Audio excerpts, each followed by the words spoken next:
Hello and welcome to this third video that I'll be sharing with you. And the focus is on ethical leadership, just to touch into it and also just to reconnect us from the on-site we shared together last week. And I think the work we did together, which was very helpful, immersing ourselves in the various theories and approaches, being able to hear each other's voices, to share the strengths and weaknesses, to see what we could add to our own leadership, understanding the theory and the connection to our practice, how we work and how we function as leaders. And always, I think, coming back to that very pithy quote of Bill O'Brien, that the success of an intervention depends on the interior condition of the intervener. And certainly the topic for today will speak to that. I'm going to invite you to gather in worksheet 4, which I'll post after this video, to reflect on and mine, if you like, some of the wisdom that we shared during the on-site. And there is something about being there in person together, but it's also the community of learners. And I think we saw that as we worked together, and our learning bounced around the circle, and we learned from each other in such a variety of ways. And given I know that my role is to be the lead learner, but as we talked about in transformative learning theory, it's all of us around the circle who learn.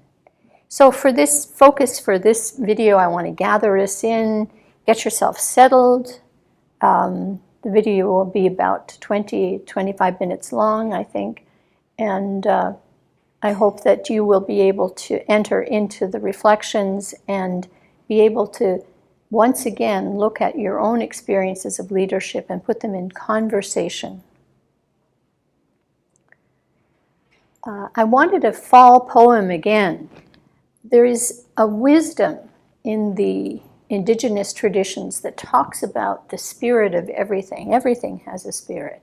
And I think Mary Oliver, in her 3 rules for life, pay attention, be astonished, and tell about it, focuses a lot in her poetry on paying attention, because we have to be awake. We have to be awake. We have to be attentive. And what is the wisdom of this time of year? There is a wisdom in this season. And I believe this poem opens up the wisdom of this season. So let's enter into it. Lines written in the days of growing darkness. Every year we have been witness to it. How the world descends into a rich mash in order that it may resume. And therefore, who would cry out to the petals on the ground to stay? Knowing as we must how the vivacity of what was is married to the vitality of what will be. I don't say it's easy. But what else will do if the love one claims to have for the world be true? So let's go on. Though the sun be swinging east and the ponds be cold and black, and the sweets of the year be doomed. Let's go on.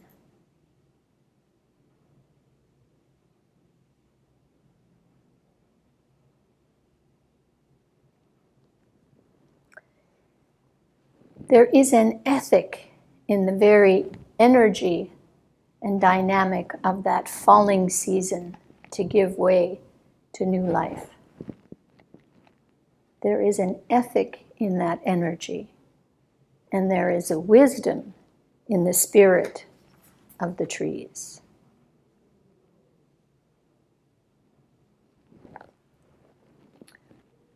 When we look at the ethical leadership chapter, and isn't it interesting that it is one of the most underdeveloped studies of leadership and is increasing over time as you see in the chapter. But although it's been absolutely fundamental to every understanding of leadership since the foundations of philosophy of the Western world indicate, we still haven't focused it as one of the key aspects of leadership formation.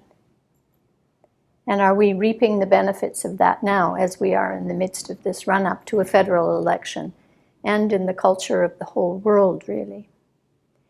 So, coming from the Greek, we know the connection between conduct and character, those two C's, conduct and character. It's about the inner condition, the morals, the values that root an individual in the society in which they serve in a way that is most appropriate. And it often focuses on the virtuousness, an old word that is coming back with a bang. When we look at leadership theories, we come to look at moral development theory. And where does ethics come from except our moral development theories?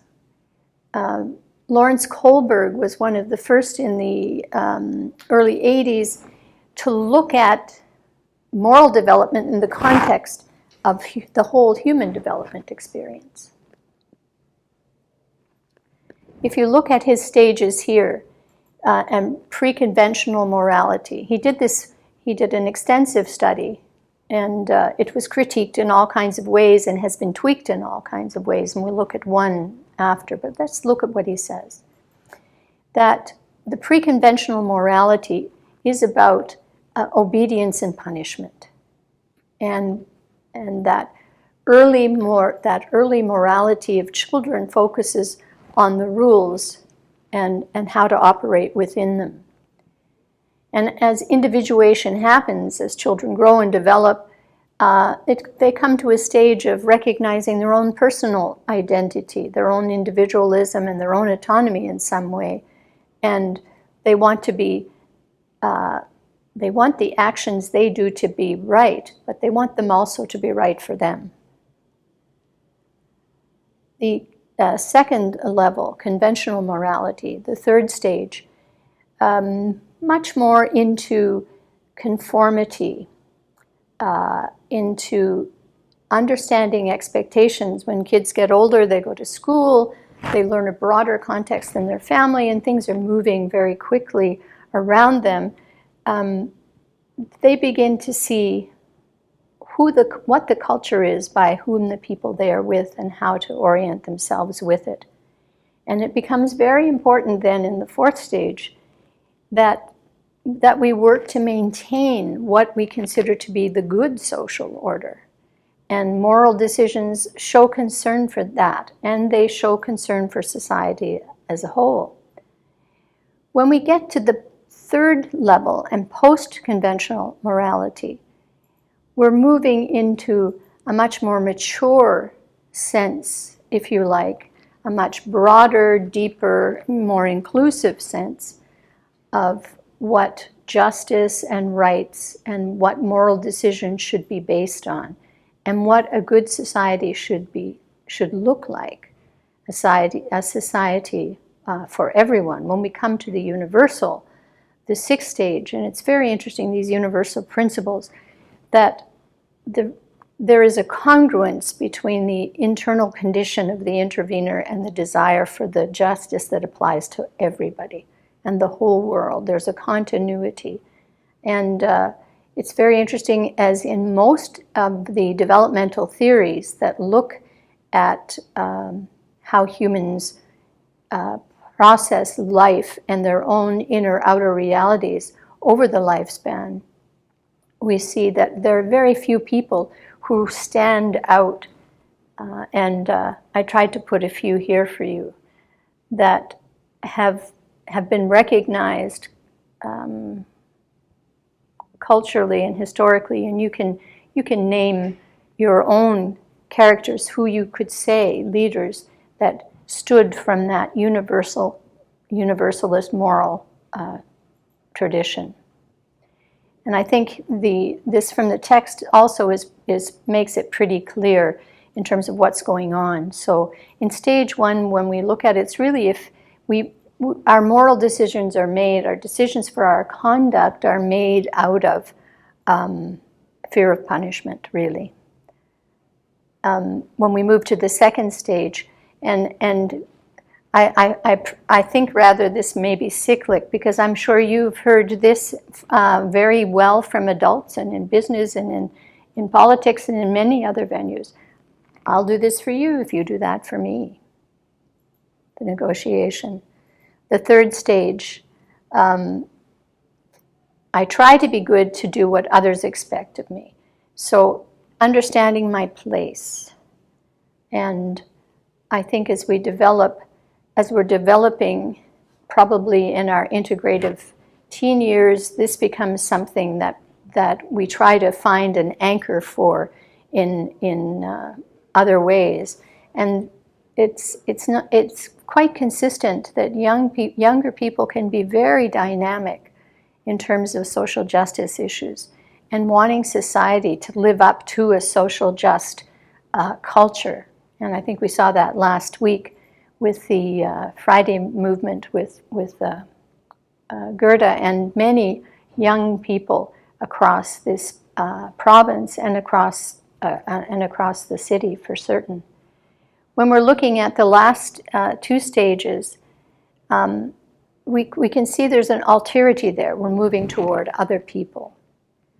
And the fully matured moral person acting out of what inside reflects the desire for life for all outside. Lawrence Kohlberg had one of his first big critics who actually, I think, worked with him at one point, Carol Gilligan, asked the questions then that was the focus on this question of justice and the connection with the inner-outer world. Was that the only way to look at a moral worldview? And her question was, because Lawrence had done all his work, Kohlberg had done all his work with a certain class of young males, university students. And so she questioned and said, well, do women feel and think the same way as those young men? And she came up with an ethic of care. And this parallels in a way other studies that were going on with women's ways of knowing. Belinkie and a whole group of them who looked at women's ways of knowing as being differentiated from the traditional male way of knowing. And again, that was through university students and a cross-cultural context with women. But Gilligan, focusing on an ethic of care, opened up a whole new dialogue about morality. Morality could be talked of in terms of care as well. And the transitions in Gilligan's model are as important as the levels. And the shift from individual survival to the transition from selfishness to responsibility, seeing the interconnection and the relationship and responsibility we have to be with others. The second level, seeing goodness as self-sacrifice. Well, that has been both a gift and problematic in terms of women's developing psychology. So how we rely on others and social acceptance, and how we serve and how we give to make things better for others.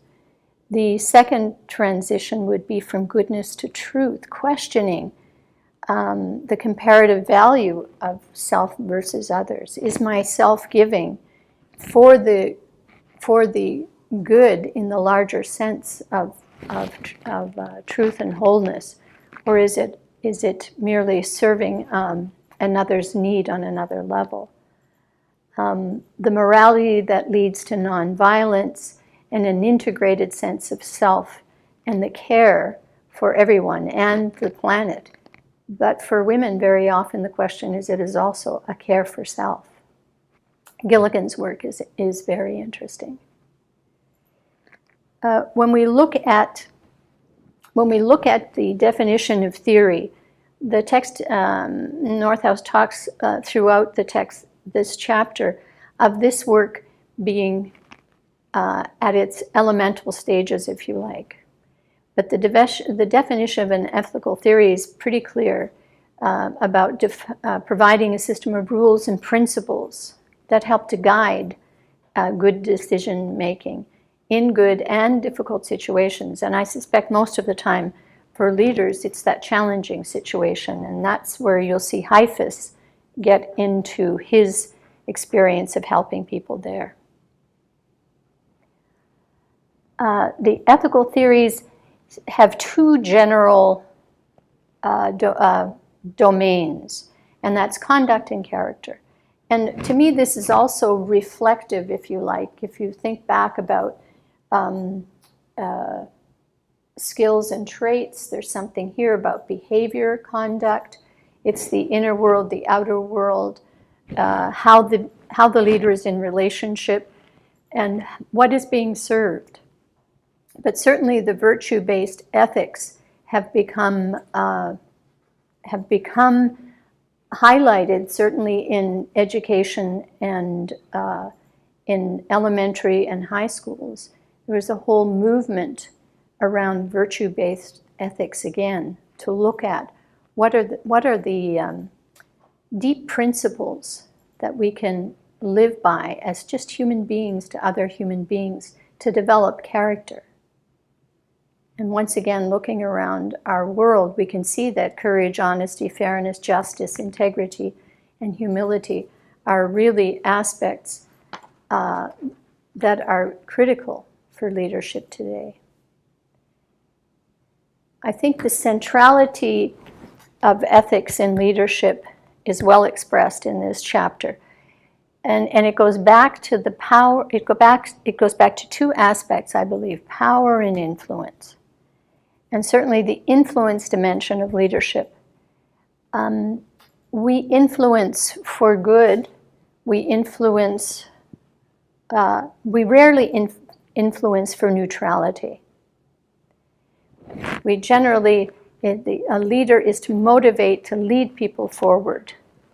So if we are leading and motivating and encouraging, as Heifetz says, then we are in the process of influencing and need to be very attentive to how we are influencing and how we are using that power and the power differentiation that's present when we're with assigned or designated leadership.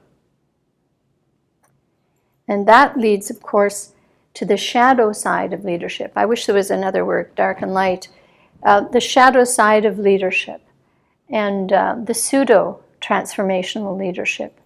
And we have witnesses to that certainly all through history, and we probably have it presently as well, I'm sure. But the destructive leader, the one who is simply out for power and egoism and has a lack of integrity and their inner ambition is what drives them, and they don't have the respect for human beings around them, and they see very hierarchically about the world, and it can be very, very devastating, and we have certainly seen that happen. I think the research from Hogan and Kaiser is also really helpful, looking at the toxic triangle. How do these leaders catch hold? Because they have charisma, they have personal power. They also have very negative qualities. And we are at different times vulnerable. We're, as our culture, as our experience, There are catastrophes that make us vulnerable, that make us susceptible followers. And if our basic human needs are not being met. So we understand these dynamics, and if we're in a time of instability, if there are lack of real checks and balances to outrageous leadership, we can see that that toxic triangle can really open up the space for a pseudo-transformative leader to take space. The ethics and ethical leadership and an ethical sense of one's way of being in the world is essential to leadership. And it's linked to the process of influence. And it's also linked to the common goal, that if the leader is engaging others in moving toward to accomplish a mutual goal, the goal also needs to reflect an ethical end. The impact leaders have in shaping organizations and establishing how we are being in the world also critical. So those key aspects, the principles of ethical leadership that the text mentions, and I think there are others, but building community, very strong, truthful, and that's the challenge, and I think Haifa says that well in the text. The times when leaders may have to withhold some things in terms of the greater good of what must unfold. Justice, serving others, and I wonder there where the ethic of care is manifest. I just want to say a couple of things about this, and I'm going to post this. You met Jonathan Roy at the on-site, and he was in our first cohort, and I taught the psychology of leadership. And we looked at human development theory, and this was, he developed this for his final paper. And I just want you to have a look at it and see that in all the developmental theories, the final stages of human development, Piaget is psychological, intellectual development. Erikson is the psychosocial development over time. Kohlberg, as you saw, is moral development. Fieldmeyer is talking about spirituality and faith development. And Fowler's talking about faith development. Gilligan is doing the ethic of care. And Levinger is talking about the full development of the human person with psycho-spiritual development. But if you look at all those descriptions of the endpoints, these are the maturity of humanity, where the ethic is a lived experience. It is a way of being in the world that is probably culminates in the transformative, if you like, servant leader, would be one description that I would have for it. So these aspects, I think it's important to connect the ethical and moral development with the development of the whole person. And we see that in the stages as they come. And I thought that may be helpful for you to anchor this conversation regarding ethics. So I'll post the fourth worksheet, and I would encourage you to read each other's postings and also give careful feedback, and we spoke about that and how we might do that, and to highlight the significant ideas and the statements that come from each other, and help us develop those inner outer realities that move us toward being richer, deeper, more integrated leaders. And so I'd invite you to have a look at worksheet 4 and do the reflection and respond to our learning community. And best wishes till we meet again.